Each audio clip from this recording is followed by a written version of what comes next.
You paint such a vivid picture, and as chief marketing officers, we know we have demand gen marketing, we have to have customer marketing, we have to have product marketing. I mean, we're like really disciplined in all these different ways that we need to communicate. You just so vividly painted a picture thereof is we don't have a plan for internal communications. We typically don't even think about it, right? It's like, oh, there's decisions that are made at the C-suite, and then yeah, everybody goes out into their own departments. They're in charge of their own departments, and they're going to just communicate that, and everybody's going to kind of magically know what they need to do. And you brought up that you had worked at Cisco. I just had a woman on the podcast, she's a 3-time B2B CMO. She was a CMO at Cisco, IBM, GE. She was global head of marketing at Nielsen IQ.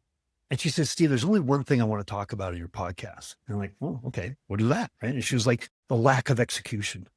She was, it's where all good strategies go to die. Yeah. And so we can have the best go-to-market strategy, but guess what? High performance teams are what pull it off. Yes. And we just don't talk to them the way that we know that we should, but we're marketers. They're an audience for us, right? A really important audience.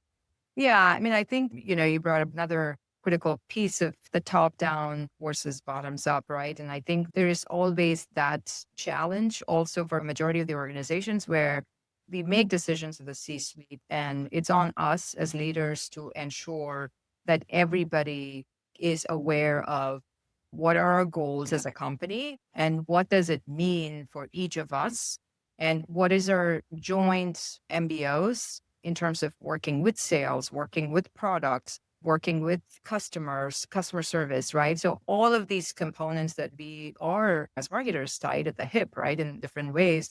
Think about cross-sell versus a new logo moment, right? So you're kind of partnering with folks and ensuring we have something that we can bring to market and really drive pipeline for the organization. I think that's a piece that's all, from a leadership perspective, it's on us to ensure we can trickle down and translate it for everybody involved, that you have to align and partner with the CS folks, with the sales folks, with the product team. Because if we can do this together, think of a product launch. A product launch requires products and product marketing to be working together. You need demand gen to know what exactly the messaging is. You need the sellers to know that there is going to be a launch and a campaign that they should be ready to catch, right? The SDRs, the BDRs. So it requires a village for every single initiative, big or small, to make it successful. And so the internal alignment is the biggest first step for us as an organization to show maturity to then be able to scale. Big thing I'm taking away here is that, like, so important. We need to dedicate more time to it. And in our previous conversation, you said it's an ongoing process, Steve. You're like, as much as I would like my wife to probably feel that she could tell me something once and then it's good to go. It doesn't work that way. It doesn't work that way in business either, right? It's not like one and done. We can kind of like send out an email and everybody kind of knows what's going on. This is a continual marketing strategy, communication strategy, right? Yes. Yeah, look, I think it is a continuous process and it's ongoing, right? And especially think about like when you have new leaders come into organizations, right? We have to think about resetting that. You're never one and done. So like that part of ongoing evaluation, like it's like the feedback loop, right? It's like, okay, we did this. Now we have a new player in town. So now we have to kind of work that to ensure this, whatever we have going on, is in alignment with my new partner. So like, for instance, I have a new partner, CRO, that joined our company. So it's really like important for me to spend the time with my new CRO to ensure that we are aligned and we have the same approach and we are joined at the hip to ensure it's successful.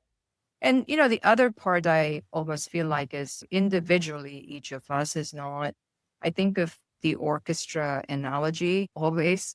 We are not individual musicians, right? Or, we're not instruments in an orchestra or vocalists in an orchestra. We need everybody to sing from the same sheet for this to sound like an orchestra, right? So we all need to perform our piece for this to be successful, and we all have to be in sync. So that's the biggest piece that I feel like, part of the internal alignment is definitely leadership, alignment at different levels within the organization, but also making sure that we have individually, like each of us as individuals, play our part to be in sync with the rest of the team.